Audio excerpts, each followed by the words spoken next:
आज के वीडियो में हम पढ़ने वाले हैं principles of management. So let's start the video without wasting time. Principal of management, management का रिक्वायरमेंट कहाँ होता है? कोई भी बिजनेस में, ऑर्गेनाइजेशन के अंदर मैनेजमेंट की नीड होती है। सो ये कौन देखता है? ये सारा मैनेजमेंट कौन देखता है? मैनेजर्स देखते हैं।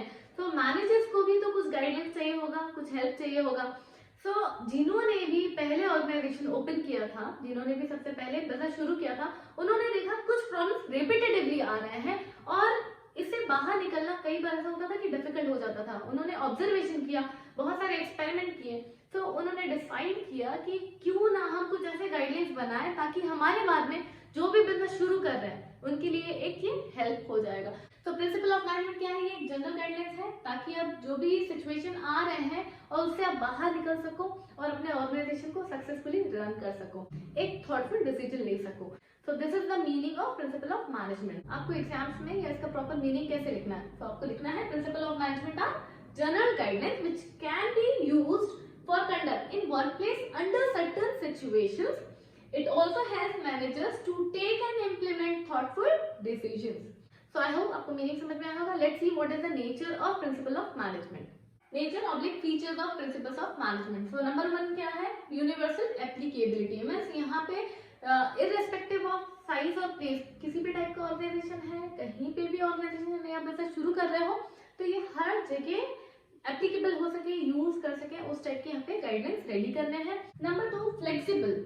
फ्लेक्सिबल में जो भी प्रिंसिपल बने हैं एज पर द रिक्वायरमेंट, अगर आप कोई चेंजेस करना चाहते हो, मॉडिफिकेशन करना चाहते हो, तो you can do it because it is not rigid like science. जैसे कि साइंस में जो भी प्रिंसिपल्स बने होते हैं आपको एग्जैक्टली वैसा ही यूज करना पड़ता है. अगर उन्हें आप प्रॉपर्ली फॉलो नहीं करते हो तो प्रॉब्लम्स भी क्रिएट हो सकते हैं, बट यहाँ पे you can do the modification as per the requirement. Third है जनरल गाइडेंस. जनरल गाइडेंस में जो मोस्टली फ्रिक्वेंटली प्रॉब्लम्स आते हैं उस टाइप के प्रॉब्लम्स के आपको सोल्यूशंस मिलते हैं.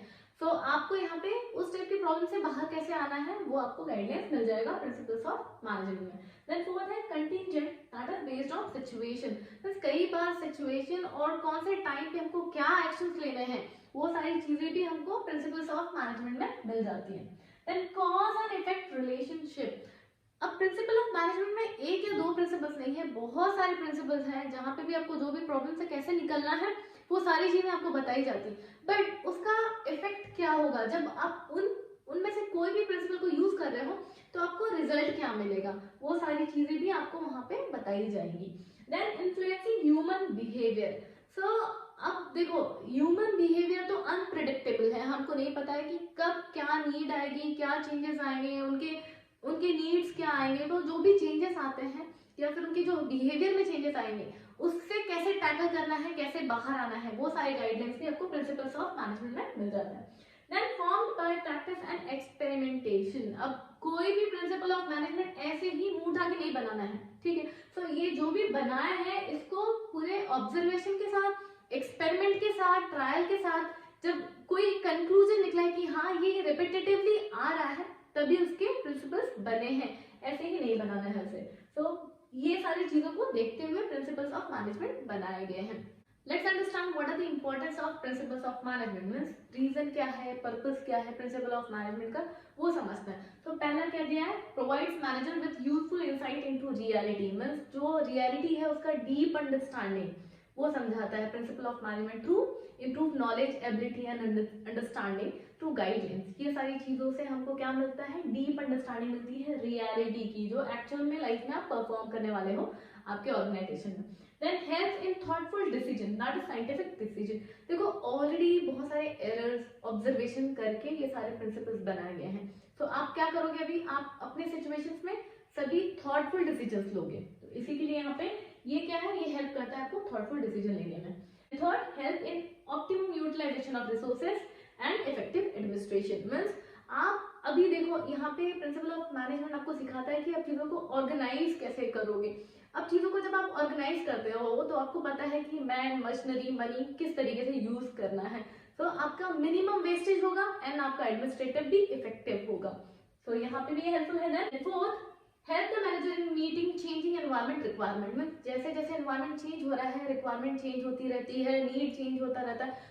उस टाइम पे आपको क्या स्टेप लेना चाहिए, आप उससे कैसे बाहर आओगे, वो गाइडलाइंस भी आपको मिलता है प्रिंसिपल ऑफ मैनेजमेंट में। Then fulfilling social responsibility, management आप कोई भी जो भी आप काम कर रहे हो, आप कोई भी प्रोडक्ट मैन्युफैक्चर कर रहे हो या सर्विस प्रोवाइड कर रहे हो, तो आप सोसाइटी की नीड तो फुलफिल कर ही रहे हो, साथ में लोगों को एम्प्लॉयमेंट भी दे रहे हो। ये चीजों को ध्यान देना है कि कौन से एरिया में एम्प्लॉयमेंट की रिक्वायरमेंट है, वहां पे जॉब प्रोवाइड करके देना, अपने एम्प्लॉयज का पर्सनल केयर करना, तो ये सारा सोशल रिस्पॉन्सिबिलिटी में आता है। नेक्स्ट है basis of education, training and research. Means main reason, purpose क्या है प्रिंसिपल ऑफ मैनेजमेंट का, ताकि आपके नॉलेज को और एनहांस कर सकें और आप उतने ही अच्छे तरीके से अपने ऑर्गेनाइजेशन को हैंडल कर सको और थॉटफुल डिसीजन ले सको। So this are the importance of principle of management.